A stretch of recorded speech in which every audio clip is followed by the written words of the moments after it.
Thomas, it's up for grabs now! Thomas! Magic ball from Bergkamp to Patrick Vieira! Oh, would you believe it? Oh, right, what a way to get it!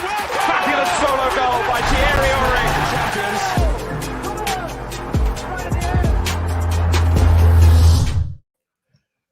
Good afternoon and welcome to another edition of the Arsenal Lounge with Edu, his Transfer Weekly show, and I'm so happy to be back as well. It's been a 2-week break, so I couldn't even remember how to use StreamYard. It took me that long.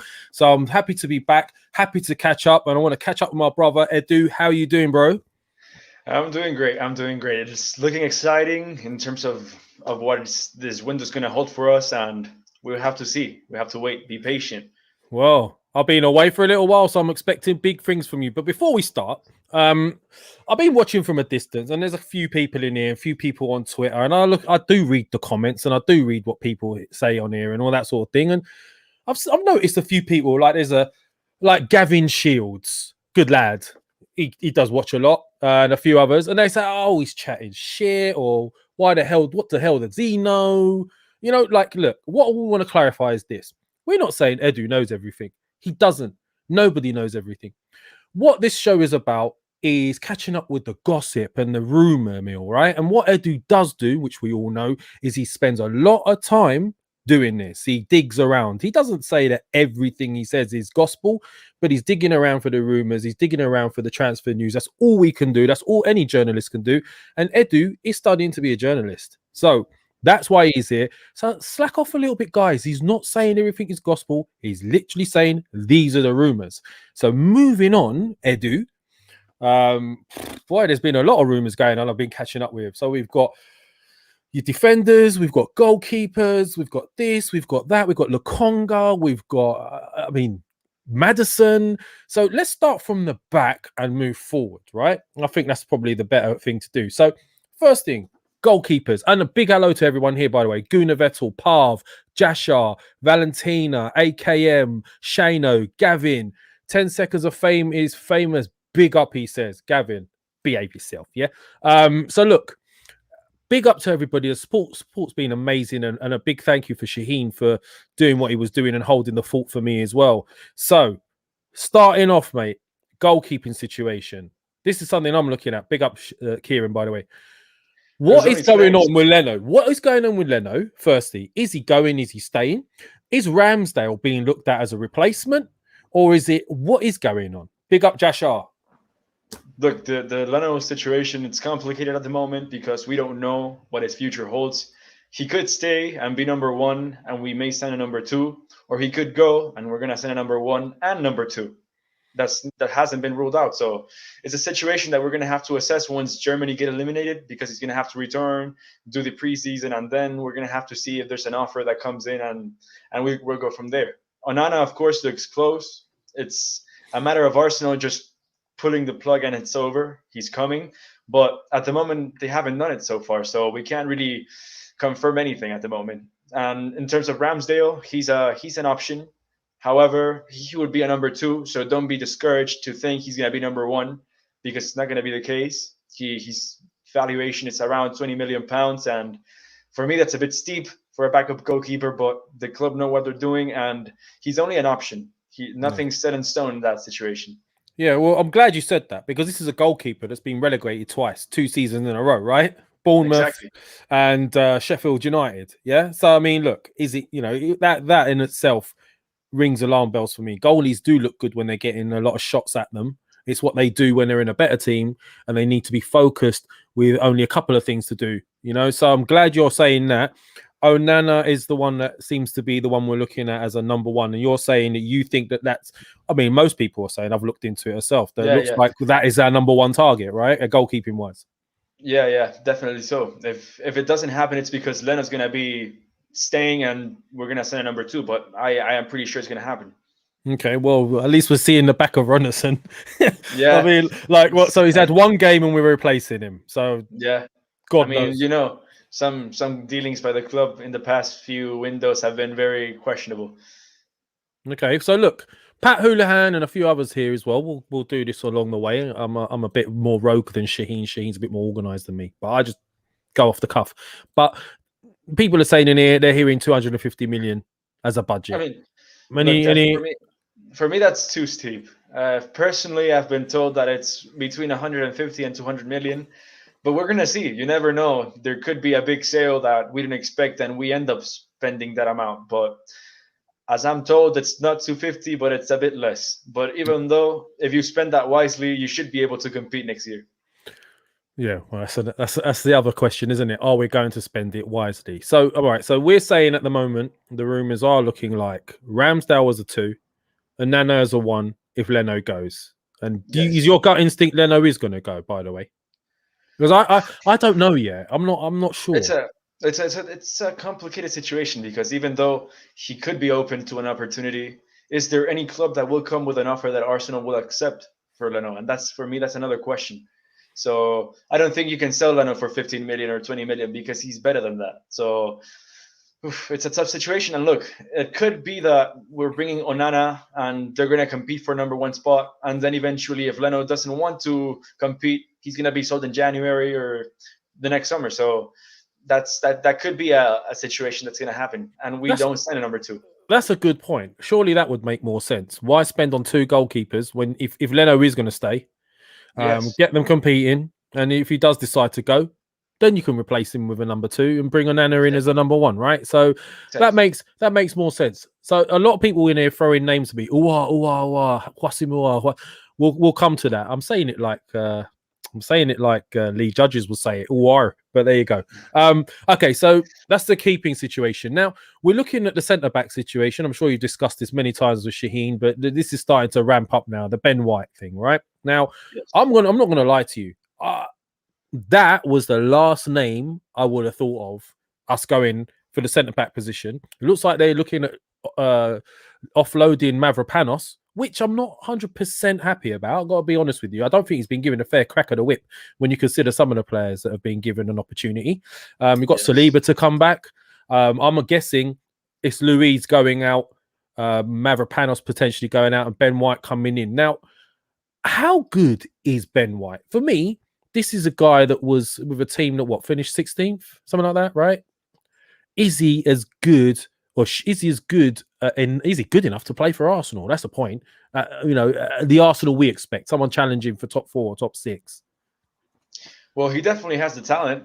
I think he's not an end product, so he has room to grow. He's 23. He's an English international, and you're not an English international playing for Brighton for no reason. That means he must be very good at his job. And although his name is not as exciting as other names we've heard in the media, like Jules Koundé and Edmond Tapsoba, he's a very good player. And he's good in the ball. He's good in defensive instincts. He's fast. And look, sometimes I question it myself. Is he worth 50 million pounds? That's my concern. No, he's not. And that's my only concern about the situation. Are Arsenal overpaying? Probably yes. But sadly, we're living in a world that Brexit made us have to comply with the homegrown quota. And he's homegrown, and you have to pay a premium for talented young English players, as everybody does. Like Leicester received 85 million for Maguire. They got 50 million for Chilwell. So you have to reason in a market that it's not perfect, and you have to do whatever you can. And look, John Stones 3 to 4 years ago, he moved for 52 million pounds, and he wasn't that world beater that everybody expects. And now he's showing what he's got, because he's had some dodgy seasons at City as well. So we're gonna have to wait and see. And if he comes, we have to try to give him the best platform for him to improve and to become the defender we all want him to be. All right, now this is my concern, right? Okay, yes, he's English, he's a centre back. I mean, I've not watched him as much as some of the people in there. I'm not going to sit here and pretend I have. Kieran Kel is saying, really excited about Ben White. He is quality. Watched him all season, very calm. Hope you're right, Kieran. But my concern is this: is he ready to slot straight in? I mean, you could argue he's Premiership ready. He's played in the Premier League. He could slot straight in. Is he ready for us to be challenging, or is it going to be the same situation, even if he is talented, that it might take a couple of seasons? In that instance, do we have more experienced, solid enough centre backs to see us through until he is ready? Or do you think? I mean, look, if he's played in the Premier League, he should do well, but he's going to make mistakes, right? And it's a different kettle of fish playing for Arsenal. It's a lot of pressure. I mean, every defender makes mistakes. We have to get that right. Even Virgil van Dijk has his time. So I think if you analyze it in some way, you can say £50 million today could actually guarantee you an English center back that's going to be top in the Premier League for the next decade. So until he's 33. So for me, that's not a bad investment if you see it that way. My concern is not how much you pay for him, but how much money you have left to address other positions. I mean, it wasn't that long ago, Edu, that we were talking about Upamecano for 60. Exactly. Right? So that's what I'm thinking. You know what I mean? Exactly. Look, if you want Ben White and you think he's the one, and you have the money to spend, and also address all the other positions you need, go ahead. I don't have any problem. But as I look at that way, I'm always scared that this board is like not targeting the right positions and overspending in a position which we don't have a priority need right now. And this is my concern. This is my concern, Edu, because like, I have been focusing on another project for the last 2 weeks, and I know that you guys have been really on it where I'm catching back up with it again, right? But the transfer window is an important situation. Now, my concern is this. He is going to make mistakes, right? He is. Let's be honest about it. We have quite a lot of those players that do make those mistakes. Now, and there's been no talk of right back at the moment. I've not heard anything about the right back situation, whereas you rightfully said, we've got quite a few centre backs. Now, is that a priority to go for a centre back and spend 50 million when we've got quite a few of them, some coming back, some we're offloading? Granted, okay, maybe look at that in a bit, but shouldn't we not be focusing on more priority areas right now, like your right back situation, maybe another centre midfielder? That's another thing we're looking at. Backup for Kieran Tierney as well. We need left back, and then obviously there's the Lokonga and all these other things. So before we sort of move on to those areas, should we not be looking at the more important areas, or is it imperative that we spend 50 million on a centre back right now? Look, that's a perfect argument, and I agree. I think we need a right back more than a centre back. But if the club have the means to buy both, you can't really say nothing. So hey, I'm not complaining if it's true. If we're going to spend 200 million and bring in better players or whatever it is, look, great. For me, at first glance, when I saw £50 million for Ben White, I said, "Oh my God, we're not going to spend big on an attacking midfielder, which is the biggest need in my opinion." And then the next 3 days, we got linked to James Maddison. So you say, "Ooh, if you can bring Maddison, White, Lokonga, a right back, and another center midfielder with quality, I mean, you can't go wrong there." So if we're gonna have a war chest, as people say, and we're gonna have the means to pull everything off, I am more than excited, more than happy to have Ben White in the team. You see, I mean, if it improves us, I'm up for it. But if we have limitations as to finances, then we got you got to look at it and go, right, is that where we should be focusing? So you're right, and hopefully, let's be honest here. These are smart guys. They do this for a living. They should know what they're doing. I can't imagine Arsenal dropping 50 million on a centre back if they're not going to have enough money to to cover the other areas. Because my concern is this: time. If we sell Bellerin, how long is that going to take, for example, right? Who are we going to get out? Are they waiting to bring money back in? Or is it like we've got the money, go and get them, and then we'll make some back and sell these guys after? I mean, Bellerin looks like he's going to leave soon. His agent's traveling throughout Spain to find the team he wants. I can tell you that Sevilla is not an option because he's a Betis fan and he will never go there. It's like an Arsenal fan going to Tottenham. It's a no-go for him. Harry Kane did it. I mean, he's not a real fan then. So the thing is, he's waiting to see if Manchester United buy Trippier. And if they buy Trippier, Atletico's first option is Bellerin. Villarreal, Betis, they all want him. So it should be a matter of time. But I am told that right back is not a priority, which is something that baffles me. But we're going to have to wait and see. So you've heard that right back isn't a... Do you think it's because they're thinking, well, our Callum Chambers can cover that? Or, it could be. Or they've got Cedric. Cedric could do it. But then he fell out of favour towards the end of the season, no? Exactly. So I think the club are going to try to focus on the other positions, but in the end, they're going to end up buying a right back. They're interested in Banderson from Gremio, one of the best right backs in South America, and only 19. Everyone's So harping on about Dumfries as well. Dumfries. exactly, Dumfries has been linked to us before, so I think it's going to happen, but I don't think it's going to be a priority right now. We're not going to see a right back come in June. It probably is going to be at the end of July or in August. So that's going to be how things move, in my opinion. I mean, Any news about what his thoughts are on Saliba at the moment? Because I've been hearing great things about him in France. There's some news, I don't know how serious it is, that some people are saying we might be looking to offload him. I think that might be paper news because Ben White rumors are out, so they're trying to sort of clickbait us.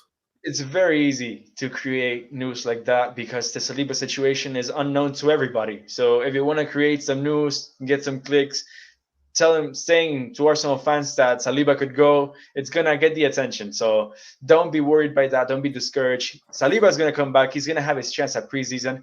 And look, Gabriel is going with Brazil to the Olympics, and to begin the season, he's gonna miss a few games.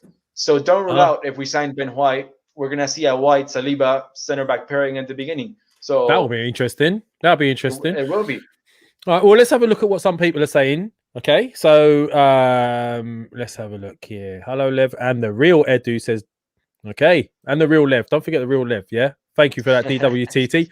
Perry Nagbal. Hi, Edu. What's the latest news on Hwasim Hua? Is there a good chance he can come to Arsenal? Oh, Awar, it's a complicated situation. As you're probably saying this because you saw the report today by the Sun that we're linked and we're gonna submit a bid and offer him 100K a week. That could be a possibility. I haven't been told anything about the case so far, and I've had people who I know ask better sources to confirm the news. So we're gonna have to wait and see. But he's an option, not the first option, and we're not his first option as well. So we have. So who's his first option, and who is Maddison ours, or is it Neves? I mean, what's going on here? Because obviously Neves is a support midfielder from Wolves, and there's been talk about him as well. So who are our priorities for that midfield then? Look, I know that there's two positions in midfield that we have to address. Center midfield to partner Thomas Partey, and the attacking midfielder to comply up top with the creativity. So I can't tell you a name for the one that's next to Partey, but I can tell you that somebody told me that we're aiming higher than Bissouma. So make of that what you will, and whoever that name is should be exciting. So we'll have to wait and see. I've always been taught to keep an eye on the situation with Eduardo Camavinga. So we're gonna have to another young guy. Yes, but however, Eduardo Camavinga is no ordinary young guy. He's a generational talent. This guy has been top of Europe in the charts since he was 16. He dominated PSG at that age. So at the age of 19 right now, he would come in instantly to provide an impact. So signing a player like that, you can't miss out on. It's like, you remember when we signed Lacazette and we were linked to Mbappe. It's a situation like that. Sometimes you have to take. Sometimes you have to take the risk. Canavinga, and we'll end up with I don't know, daily drink water or something like that. Let's hope we don't make the same mistake now. So in terms of the number 10, I've always been told the same name. People laugh at me, people mock me, and I'm telling you, the dream is Jack Grealish, but the second option is James Maddison. That is a heavy load you're wearing on your shoulders with this Grealish thing. You know that. But I respect you for sticking to your guns, man. Yes, I can't say Grealish was never an option because it's not like that. I've been told that I've been retold 3 times, even when I think it's impossible. I've been said that, and I trust the guy that tells me this. So there could be a 1% chance. It may not happen, but he's the dream. So that's what I'm telling you. It could not happen, and we're gonna see Maddison or Awad coming next week probably, but you never know. But I'm telling you who the dream is. My concern with Maddison is a little bit of is there going to be an injury issue? Right? I haven't looked into his record, but that is my concern. You know, is Arsenal looking at that and thinking, we might be able to get him for 50, 60 because there might be doubts about his injuries? I have the same thought. I don't have any doubts about his quality and what he can offer. No, a quality player. He could be a big hit for Arsenal. But could he play? Because that's the most important thing. As good as you could be, if you can't play, you can't really provide anything. So that's something the club are going to have to assess. They're going to have to question the physios and other medical people to tell them a verdict on if he's a good investment or not for that money. So we have to wait and see. But he's an option, and as the reliable The Bell reported, he's the center of attention right now. See, I kind of like the idea of Bissouma as well, next to Partey, right? I think we lack a bit of physicality. There's too much being asked of Partey. And everyone's looking at that going, oh, he's not doing enough. But this is the Premier League. This isn't it's not Partey at Atletico, where it's a slower build-up, slower game, where he could get back into position in time and maybe cover areas. This is a Premier League. You lose the ball, it's coming straight back at you. They're attacking you. If you're not in position, it's getting exposed, right? So we do need someone next to him. Now, Bissouma, for me, has been brilliant all season when I've watched him. That's one player that did stand out for me. He's like a bigger version of a Kante. He's everywhere, right? I think he's good enough for us. Just because he plays for Brighton, it don't mean he's not good enough. You know, we're looking at Ben White. Is this Arsenal looking at this and thinking, there's a change of ethos, go for players with a higher ceiling? So you got your Caravingers, you got your Ben Whites, you got all these types of players we're going for, Lukonga. Is this us going, look, we need to change our ethos, get these players in that are the next generational talents. If they do develop and become big stars, they'll do well for us, but then we'll also have a sell-on opportunity and make some more money. Is this a new thought process within the club? We can only confirm that once the window ends. So look, there's been interest on, I don't know if you saw the game of Italy versus Turkey, but Manuel Locatelli is one that we're watching. So that's a very exciting name. The one that scored 2 goals. He's been amazing for Sassuolo. So that could be an option as well. And I think personally, as much as I like Bissouma, Locatelli is a different level at the moment. And so you're going to have to see if the club is ambitious, as we should be. If they can get a name like Locatelli, and can you really complain that we didn't get Bissouma? So I think we have to wait and see. We can't really do ifs, buts, and maybes and pretend that someone's going to come and someone's not until they're wearing the Arsenal shirt, because some deals can break at the last minute as well. So I am aware that Bissouma likes Arsenal. We are his first choice, and probably Arsenal are haggling with that even if they take another month looking at other targets, they know he's going to be saying yes if we eventually say something to him. So I think that could be the situation right now. Okay, all right, excellent. Let's look at a few more things before we move on here. So we've got Vavavoom141. This is what I was talking about, Edu, earlier on. Yeah, this is this guy. Eduardo has such a big ego. He's a wannabe journalist, just follows Twitter. Well, guess what, Vavavoom141? You're right. Edu is a wannabe journalist, which is why he's studying a degree to become a sports journalist. Everyone has to start somewhere. Even plumbers do apprenticeships. So you know what? It's not wannabe. He's chasing what he wants to do, and he does his research. And I like that. We like that. We don't have the time to do it, and I'm glad Edu is doing that. But thanks for your feedback. And if you've got anything else you want to add, let us know. I want to, if I can touch on that for a bit, I want to know, how am I having a big ego if I'm only telling you what I'm being told? I don't pretend to be knowing everything. I'm telling you what I'm being told. And look, Twitter is a place that I've received a lot of hate. The only thing that I try to do is to try to help as much people as I can. And whenever I have to give news, I credit the people that talk to me, the one that report the thing. So if you can back your talk by saying I have a big ego, you're totally right. You can show me the proof, and I'll probably even apologize. I've got a big ego, Edu. My ego is massive. So we all have egos, man. We all have egos. And you guys in the chat, this wasn't a thing to highlight Vavavoom so you could go at him. I want people to realize that Edu is not claiming to be the all-seeing oracle and know everything, but tell me one journalist that does know everything. None of them do. They all speculate, and out of 10 maybe speculations, they'll get 1 or 2 every now and then. So that's ridiculous. But anyway, let's crack on with some more stuff. So look, AKM, Zahadil, Islam, Partey, Bissouma, or Madison, Saka, Smith Rowe, Aubameyang, and Pepe. He just decided to name some names. That's not a bad little lineup there. They're not bad options at all. They're pretty impressive in my opinion. Do you know who? And I'm not saying this because of his performance recently, but I've been watching Leeds quite a bit. I've always liked Phillips. in the midfield. I've always liked him as well. Why have we not been linked with Phillips? For me, he would be perfect next to Partey. So Perfect. And he gets forward. He gets box to box. He shoots. he tackles, he passes, he's he does strong. everything. He's quick. He's got everything. Why are we not being linked with this guy?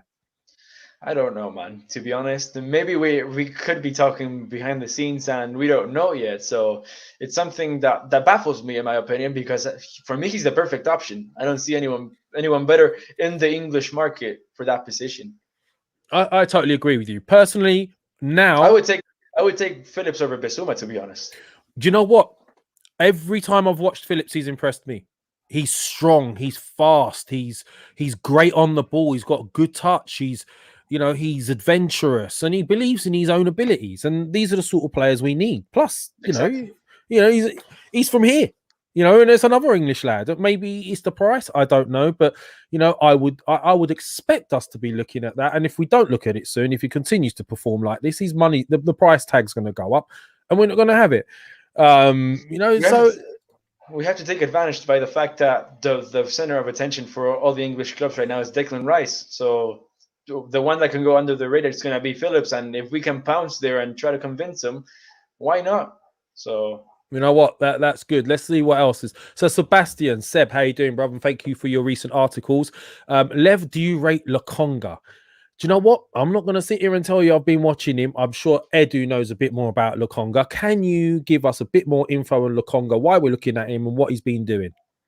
I mean, I've only seen him live twice, and I've been listening, I've been reading about him, and he's an exciting talent. So he can progress the ball, he can play ahead of the ball. He's like a young Partey, but with the potential to be better. So if you can buy this player, nurture him, and create a potential star in midfield, you have to do it. We try to do it with Guendouzi, but sadly, situations with his mentality, his ego are too big for the club to handle, and he's getting offloaded to Marseille. So I think if Lokonga can come in and start building himself and start getting the minutes that Guendouzi was getting last year, because he was getting opportunities, he could prove to be an amazing signing. So I think there's nothing wrong with signing a talented young player coming up, and he's been one of the best talents in Belgium who always produce good talents, like Ndidi, Burge, people that we're seeing today in the Premier League. So I think it's a good shout.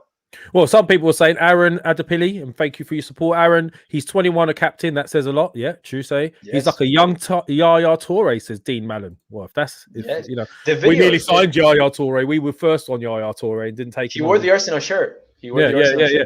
I think it was something to do with the visa issue, right? Yes, we signed Colo, but we couldn't sign Yaya.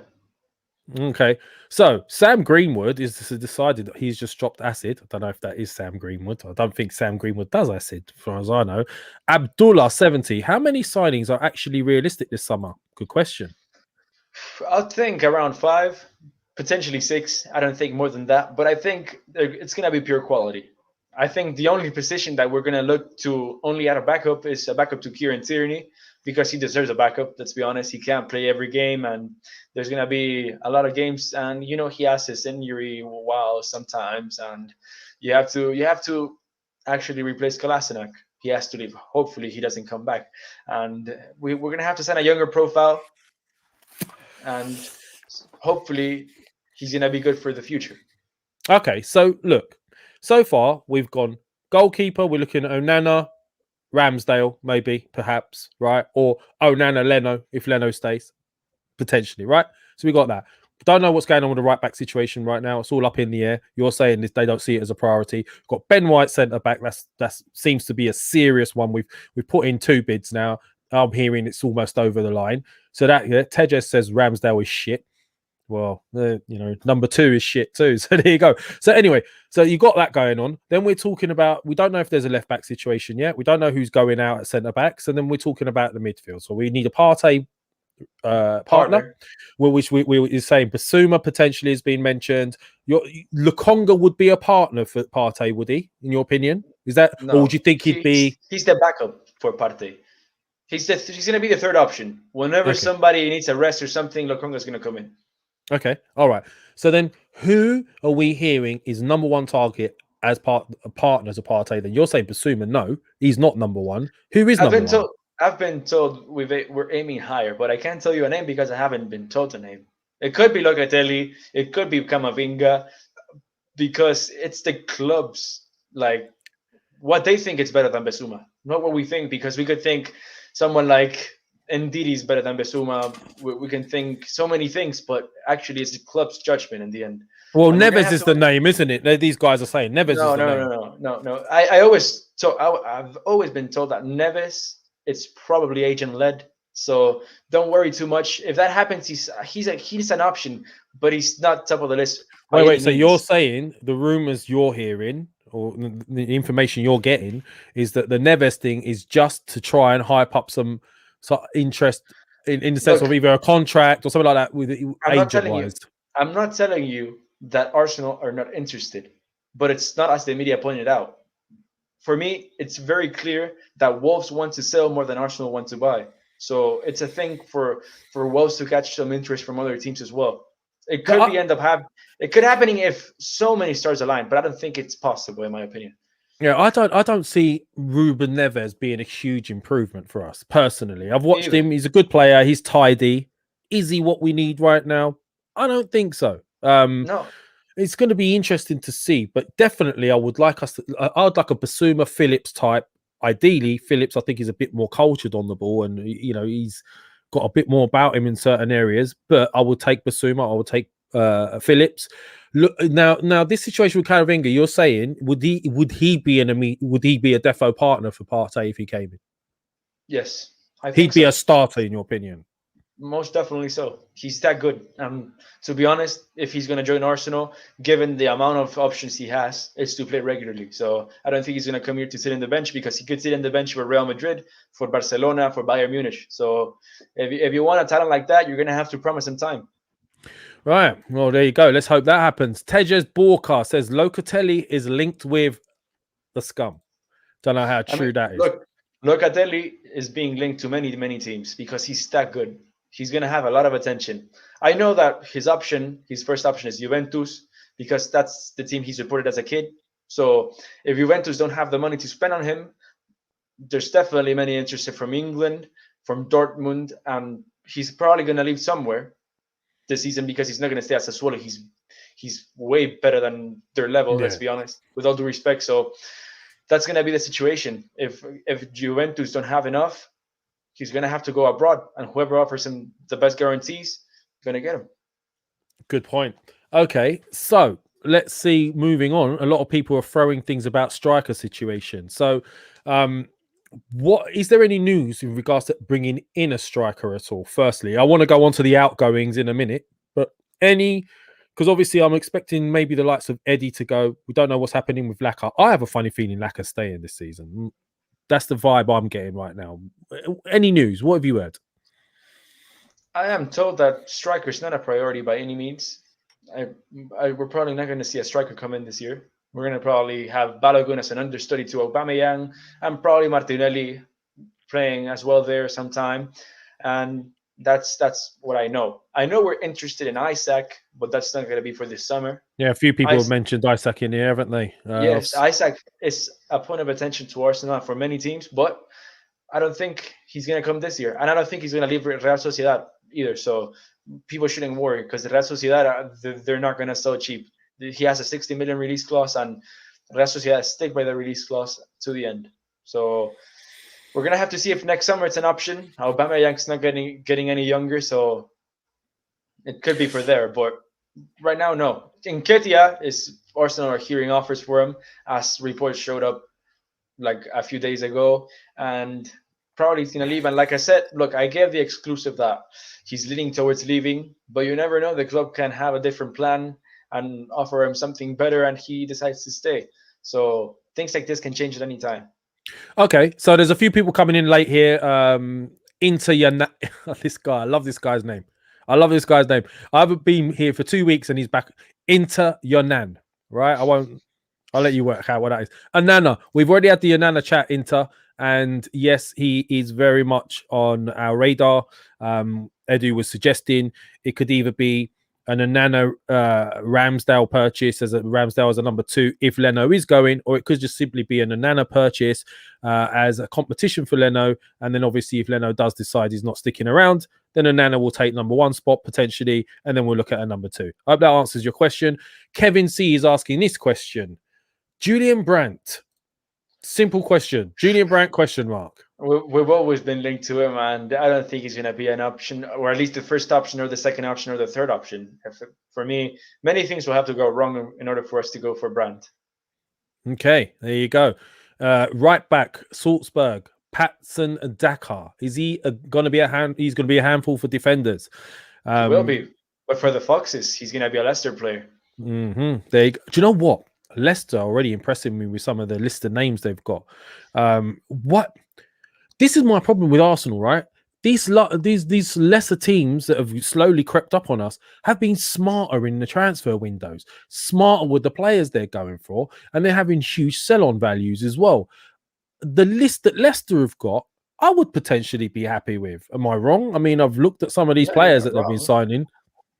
You're not wrong, man. They have Boubakary Soumaré. They have Patson Daka. They bought Wesley Fofana.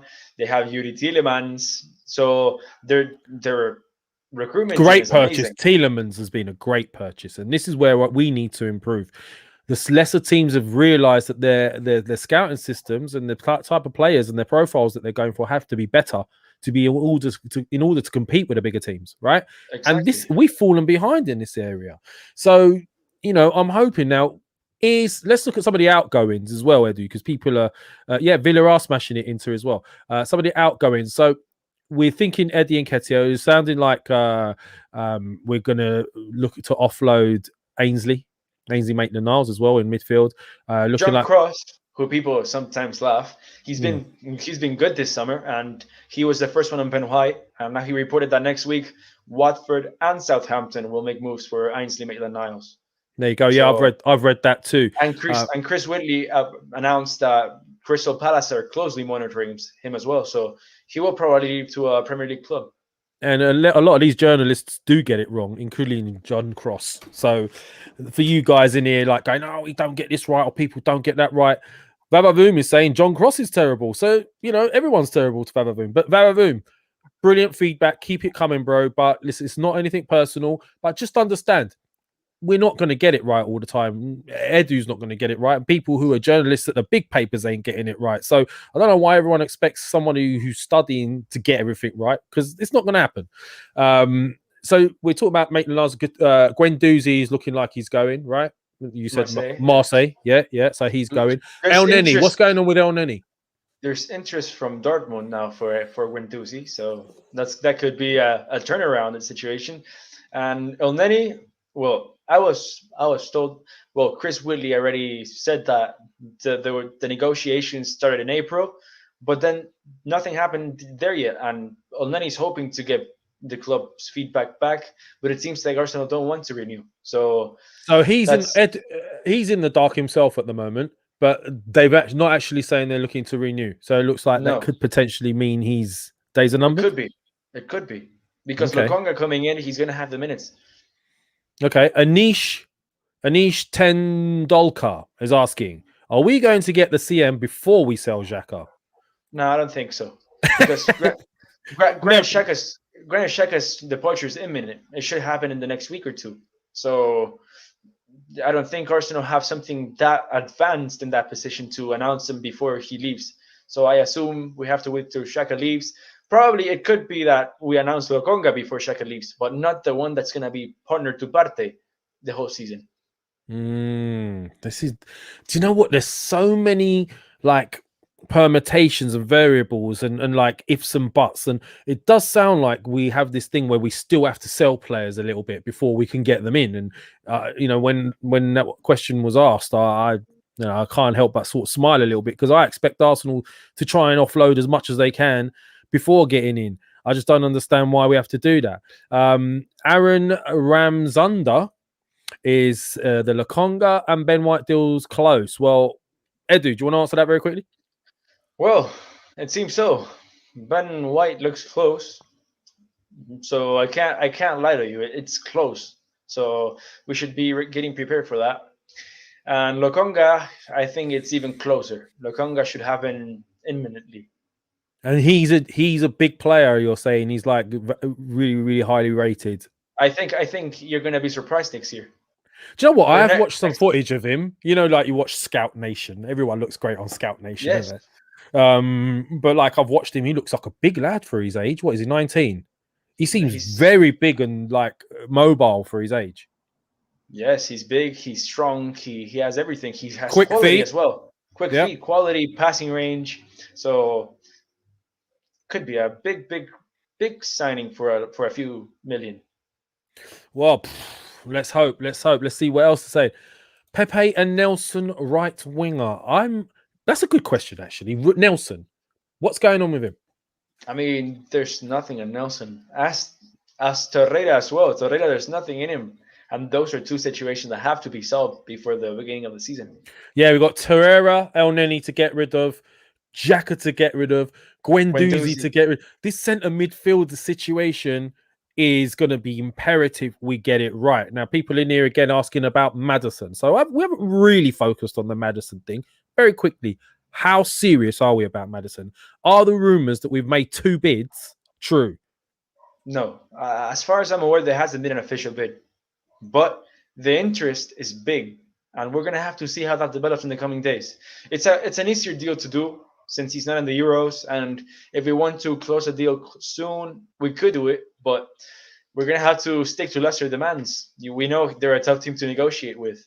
So as I'm told and as I know, no bid has come in. So don't believe in the Kayla and people like that, because wait until Chris Whitley or David Ornstein to bring you the exclusive.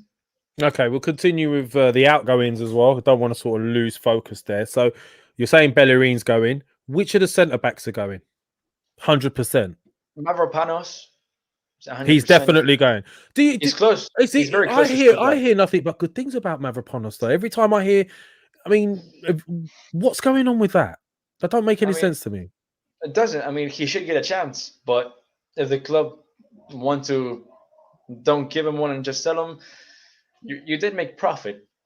You spent 2 million on him, and you're getting 7-8 back. So I think we could get more, but you know the club has always been bad at selling, so we're gonna have to just accept it. And we will have an overload on centre back, so somebody had to leave. This is my issue, right? I even think we're letting xhaka go for cheap, from what I'm hearing. We're talking about 15, 18 million for a centre midfielder who apparently is like, you know, captain of Switzerland. He's a big name in Germany. He came to us with a big reputation, and we've bought him for like what, 35 was it, or something like 30s, and we're 35. Selling him. He's meant to be in his prime now, right? As a player, as a midfielder, especially, and we're talking about 15 to 18 million. Exactly. Ridiculous. Kevin Titus asked this question. We are linked to Andre Silva, I think he's saying there. Duncan Castle reports. Anything on that? I've talked about Andre Silva before. I like him as a player, and keep an eye on that. I haven't been hearing his name anywhere, but Duncan Castles has good connections with Jorge Mendes and Portuguese players, so it could be something that develops. But I don't think we're going to sign a striker, so it depends. You know, the club can change their focus anytime. Crazy thing is, I mean, we have to keep reminding myself that we had, I think it was the 3rd best defensive record in the Premier League, and I don't even know how we did that because we were awful. But it seems that we made mistakes at crucial times. You know, it's crazy. But Majid A is asking this question, which is a little bit different, so I'll ask it. Do you think Richard Garlick has had any effect on contract negotiations with a new signing so far since he started his work recently? Yes, definitely. Richard Garlick's job is to do the contract negotiations and get players convinced to sign the contract and get sealed and delivered to the fans. So Richard Garlick is a big prominent figure right now. So he has a lot of job to do. Edu identifies, he speaks to the player, and then the player has to direct himself to Richard Garlick to negotiate for the contract and for the bonuses and everything. So he's key. All right. So Kieran Tierney, he's close to renewing for 5 years. That'll be a great signing. to get that back. I mean, Emil Smith-Rowe, new contract. It looks very possible. So it's something that's going to happen after Tierney, in my opinion, but it's going to happen. Okay, so going back to centre backs, we were saying Luiz is definitely going. Mavropanos is going. Holding and Chambers, what's happening there? It seems like he really likes Holding, so I don't see him going anywhere. I'm told that Chambers and Holding are part of the team next year. Some people could be a bit discouraged, but it is what it is. You know what some people are thinking, and they're thinking just like I'm thinking. I bloody hope they don't think that Chambers can just fulfill that right back position when Bellerin goes and try and save themselves some money, or between Cedric and Bellerin, if you catch my drift. Because that, again, for me, is potentially putting a plaster on heart surgery. Do you know what I mean?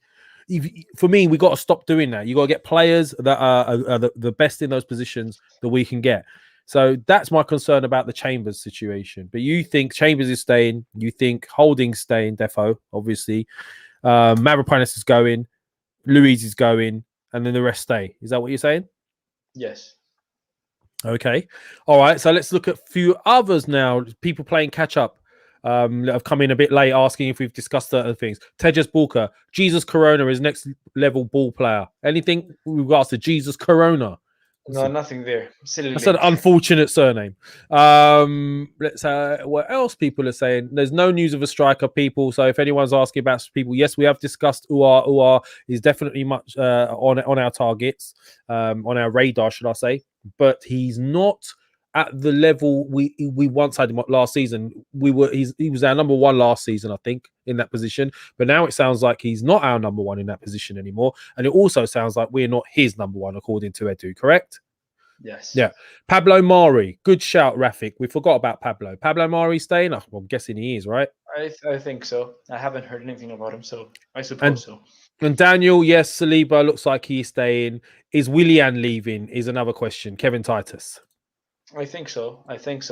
I speak to people close to his camp, and they tell me that it's a big possibility that he continues his life in the United States. So he could be moving to the MLS, and it's going to be a good thing for everybody, I suppose.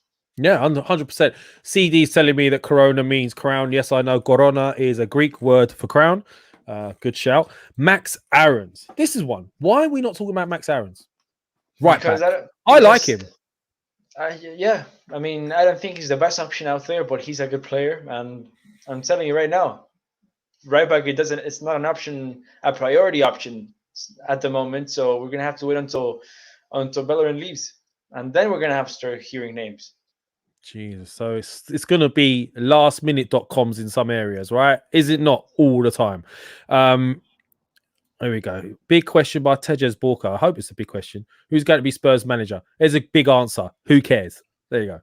I don't care about them boys. Torreira situation, AKM, we're not sure, leaving. Right? He's definitely leaving. Yes, but the question is to who? Question is to who? So you heard it here. Torreira is going. A strange one with Torreira, because when he first came in, I thought he looked like he was going to be really good. We were all saying, oh, it's the player that we'll be missing. Yes. And then I don't know what happened. PSG, this is the one we were talking about with, you was on the show with, who was it with? It was Fabrizio, right? And he was saying, Hakimi, we like him, but he's going to be way too expensive. PSG has signed Hakimi for 70 million. There you go. So I couldn't see us dropping 70 million on a right back. Absolutely not. Any news with regards to Aziz? Will he be getting more game time this season? Oh, that's a good question. That is a good question. He's part of the first team now. He debuted, so I would expect him to have a bigger role if Elneny leaves. So it's going to be Lokonga, Aziz, and the two main center midfielders. Okay.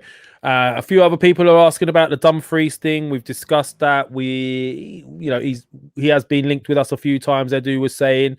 Rion James is asking, is Leno staying? Good question. We don't know yet. This is what Edu was saying earlier. Onana and Ramsdale would be number 1 and number 2 if Leno goes. If Leno stays, Onana and Leno would be competing for number 1. Okay, I hope that answers your question. Is FFP applicable to PSG? Well, is the FFP applicable to Man City? Is FFP applicable to Yes. Chelsea? We could be asking that question all day long. We are the only team that excuses themselves with saying we comply with FFP. Nobody else does it.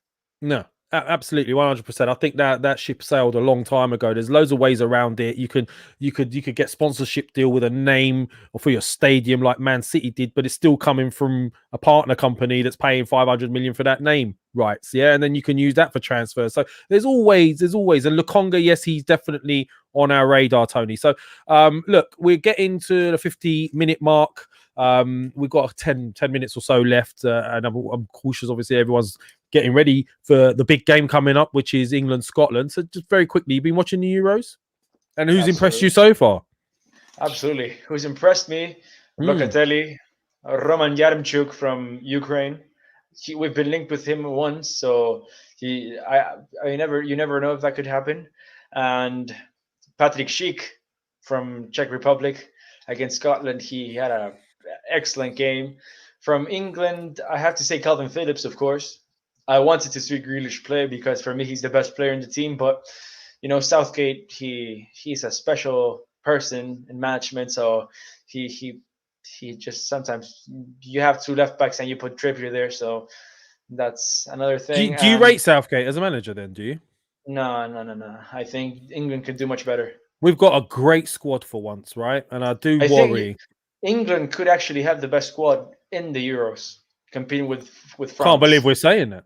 And this is a question, yeah, because people were saying back in the day, there was a massive argument, Edu, I mean, in like over the last 10, 15 years, all these foreign imports coming in, it's going to ruin the English game, etc., etc. Young kids don't get the opportunity because they're bringing in all these foreign imports, young foreign kids coming in and taking positions. But my argument was always, if those players are better from Europe, the players from here have to become better to get in the team.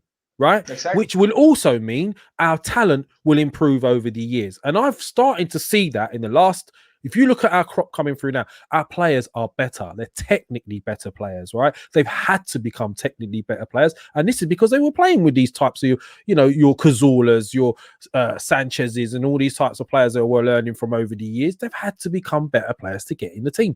And now you're seeing the benefits of that. So you're right. I think we have got one of the better squads, right? Imagine what other national team can afford to keep Sancho out of the squad for the Euros? Crazy. Nobody. Sancho's one of the best wingers in the world. So you have Grealish in the bench. You have Rashford on the bench. So we used to lack cultured. We used to lack cultured, creative players. We used to have all these workhorse type players, and we lacked that number 10 or someone that could. Now look, we've got an abundance of them. Yeah. Yes. Yeah, Mason Mount now. So Mason Mount. I mean, who? Xhaka's not even spoken about. You left James Maddison at home. Imagine, not many national teams can do it. Exactly. So this is what I'm saying. Big question being asked continually as well, very quickly before we carry on with the England thing. Any news with a Daniel Ek second bid? Another bid, a follow-up bid. No, there's nothing so far, and I think if it's going to happen, it's going to happen after the summer and after so many things happen. So imminently, nothing's going to happen. Okay, there you go. You heard it there, guys. So going back to the Euro. So you're saying, mentioned some of the players that have impressed you. I was absolutely I knew Phillips was good. I've watched him at Leeds, but I was really, the way he took to international, and that wasn't an easy first game. That was Croatia. Oh, yeah, it was Croatia, right? Big team. And he ran things. He you know what? He was man of the match, and he got man of the match. He was the best player on the pitch. So, exactly. There are players out there, and we can grab players for reasonable prices. I mean, how much do you think someone like Phillips would go for? Ooh, everything considered, 40 million, 50 million. Maybe not after the Euros, right? If he carries on playing this day. You never know, because there's a difference. Teams have certain policies, and it's not the same to handle a transfer with Leicester, who are very tough to negotiate with, than probably with Burnley. So it's actually a very, very diverging thing. So Leeds could potentially sell you Calvin Phillips for the right price. But if Calvin Phillips played for Leicester or Aston Villa, then you have no choice. He's going to cost 70 million. So it's only a context thing. Yeah, exactly. With regards to this is a good question we did miss out on when we were talking about Arsenal earlier. Any news about the loan Arsenal took out? Because obviously we know there was a loan taken out. How much was it? That's 150, 130? What was the loan? I can't remember. No. This is a new loan from Barclays. It was last month. Edu's got the inside scoop on the bank account details. No, but what is actually happening? I speak to Chris. He gave the exclusive. If you want, our top journalist is Chris Whitley. So he said that last month we took a Barclays loan to help fund the transfer targets for this summer. Wow. So and how much was that figure? Unspecified.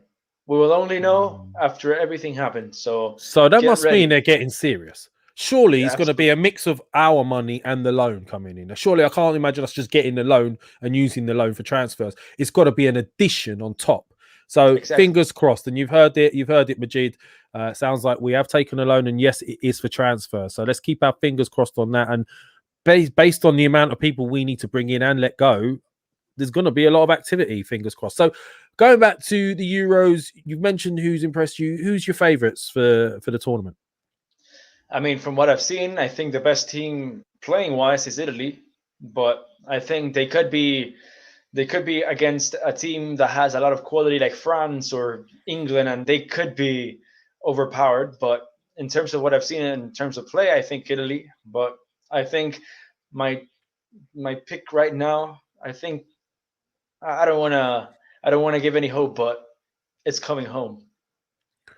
Oh, you're just messing with us now. I honestly think if Southgate gets the players right, England have a big shot.